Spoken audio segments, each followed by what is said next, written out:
Assalamualaikum warahmatullahi wabarakatuh.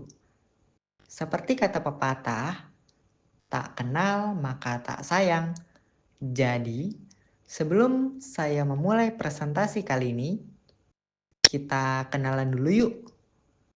Perkenalkan, nama saya Rio Aji Pamungkas dari Prodi S1 Administrasi Rumah Sakit. Kali ini, saya akan mengajak teman-teman untuk membahas tentang visualisasi data. Sebelumnya, ada yang tahu visualisasi data itu apa? Sepertinya hampir semua teman-teman sudah mengenal yang namanya grafik, diagram, peta, maupun tabel. Nah, itu semua termasuk ke dalam visualisasi data loh. Sepertinya menarik untuk kita bahas lebih dalam lagi. Yuk, kita mulai aja. Nah, apa sih itu visualisasi data? Visualisasi data adalah proses menyajikan data dalam bentuk grafik atau visual yang memudahkan pemahaman dan analisis informasi. Dengan menggunakan elemen visual seperti grafik, diagram, peta, dan tabel, visualisasi data membantu mengungkap pola, tren, dan hubungan dalam data yang mungkin sulit dilihat dalam bentuk teks atau angka. Lalu, mengapa perlu visualisasi data? Contohnya, bayangkan jika Anda memiliki sekumpulan angka penjualan selama setahun, angka-angka ini mungkin sulit untuk langsung diinterpretasi dan melihat trennya. Namun, jika angka-angka tersebut disajikan dalam bentuk grafik garis, Anda akan langsung melihat apakah penjualan naik, turun, atau stabil dari bulan ke bulan. Jadi, bisa disimpulkan bahwa visualisasi data sangat penting karena mengubah data mentah yang seringkali kompleks dan sulit dipahami menjadi representasi visual yang lebih mudah dicerna oleh otak manusia. Alasan yang lain mengapa visualisasi data sangat penting, yaitu yang pertama, memudahkan pemahaman. Otak manusia lebih mudah memproses informasi visual dibandingkan teks. Dengan visualisasi, teman-teman dapat dengan cepat menangkap pola, tren, dan anomali dalam data. Yang kedua, meningkatkan efektivitas komunikasi. Visualisasi data adalah alat yang ampuh untuk menyampaikan informasi kepada berbagai audiens, baik yang memiliki latar belakang teknis maupun non-teknis. Yang ketiga, membantu dalam pengambilan keputusan. Dengan melihat data secara visual, teman-teman dapat membuat keputusan yang lebih baik dan lebih cepat. Teman-teman dapat mengidentifikasi peluang, resiko, dan area yang perlu ditingkatkan. Lalu yang keempat, memunculkan wawasan baru.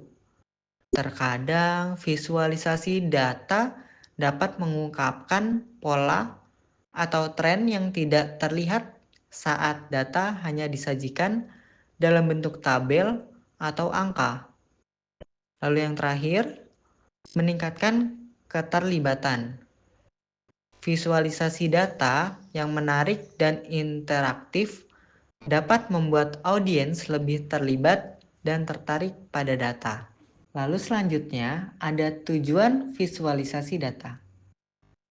Tujuan utamanya adalah untuk mengkomunikasikan data dengan cara yang efektif, sehingga informasi yang terkandung di dalamnya dapat dengan cepat ditangkap dan dipahami oleh berbagai macam audiens. Secara umum, tujuan visualisasi data dapat dibagi menjadi beberapa poin utama. Yang pertama, memudahkan pemahaman. Contohnya mengubah data mentah yang seringkali kompleks menjadi representasi visual yang lebih sederhana dan intuitif. Mengidentifikasi pola tren, dan anomali dalam data dengan lebih cepat. Lalu yang kedua, meningkatkan efektivitas komunikasi. Memungkinkan audiens dengan berbagai latar belakang untuk memahami data dengan mudah. Yang ketiga, mendukung pengambilan keputusan. Contoh membantu dalam mengidentifikasi peluang dan resiko. Mendukung proses analisis yang lebih cepat dan akurat. Lalu yang keempat, memunculkan wawasan baru. Mengungkapkan hubungan dan korelasi antara data yang sebelumnya tidak terlihat. Lalu yang terakhir, meningkatkan keterlibatan, yaitu membuat presentasi data lebih menarik dan interaktif, membangun pemahaman yang lebih dalam tentang suatu masalah. Lalu prinsip-prinsip visualisasi data. Yang pertama, kesederhanaan.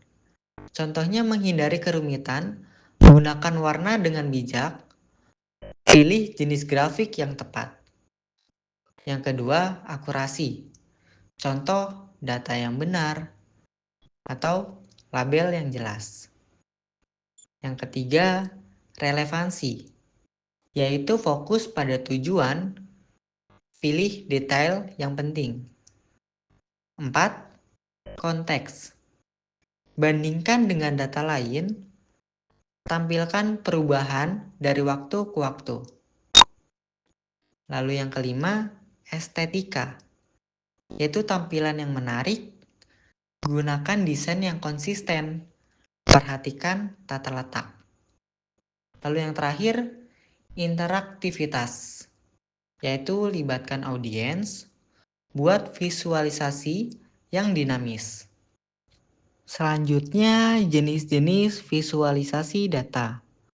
Yang pertama, visualisasi data berdasarkan jenis data, yaitu visualisasi data numerik. Contohnya grafik garis, diagram batang, diagram lingkaran, atau histogram. Lalu visualisasi data kategorikal. Contohnya diagram batang, diagram lingkaran, atau tree map. Lalu visualisasi data geospasial. Contohnya peta, choropath map. Lalu yang kedua, ada visualisasi data berdasarkan fungsi, yaitu visualisasi eksploratif. Digunakan untuk menemukan pola dan tren dalam data yang belum diketahui sebelumnya. Lalu visualisasi deskriptif, yaitu menyajikan gambaran umum tentang data. Selanjutnya visualisasi diagnostik, yaitu membantu dalam mengidentifikasi penyebab masalah atau penyimpangan dari norma. Terakhir, visualisasi prediktif, yaitu membangun dalam membuat prediksi berdasarkan data historis. Selanjutnya, aplikasi visualisasi data. Aplikasi visualisasi data adalah alat yang sangat berguna untuk mengubah data mentah menjadi grafik, diagram, dan tampilan visual lainnya yang lebih mudah dipahami. Aplikasi yang pertama contohnya adalah Tableau. Dikenal dengan kemampuannya membuat visualisasi yang sangat interaktif dan indah. Yang kedua, Power BI. Dibuat oleh Microsoft, terintegrasi dengan ekosistem Microsoft, dan sangat cocok untuk bisnis. Yang ketiga, Google Data Studio, yaitu opsi gratis yang kuat dan mudah digunakan, terutama jika teman-teman sudah menggunakan ekosistem Google. Yang keempat, Plotly, yaitu open resource dan fleksibel, cocok untuk pengguna yang ingin memiliki kontrol penuh atas visualisasi mereka. Yang kelima, ada ClickSense. Dikenal dengan kemampuannya dalam analisis data yang kompleks dan visualisasi yang interaktif. yang terakhir, RapidMiner, platform analitik lengkap yang juga menawarkan fitur visualisasi data. Lalu yang terakhir bisa kita lihat contoh gambar visualisasi data. Yang pertama di sini ada gambar grafik garis. Yang kedua gambar diagram batang. Yang ketiga gambar diagram lingkaran. Lalu yang keempat ada gambar peta atau map. Yang kelima diagram scatter. Lalu yang terakhir di sini kita lihat gambar heat map. Demikianlah beberapa hal yang bisa saya sampaikan. Sebelumnya saya mohon maaf yang sebesar-besarnya kepada teman-teman sekalian apabila dalam penyampaian tadi mungkin ada kesalahan kata. Sebelum mengakhiri presentasi kali ini, saya ada sedikit kata-kata. Patah hati memang berat, tapi pada presentasi kali ini, teman-teman akan mendapatkan pelajaran yang lebih berarti daripada menunggu dia yang tidak pasti. Cukup sekian dari saya, karena saya di sini mengisi materi, bukan mengisi hati yang sepi. Terima kasih. Wassalamualaikum warahmatullahi wabarakatuh.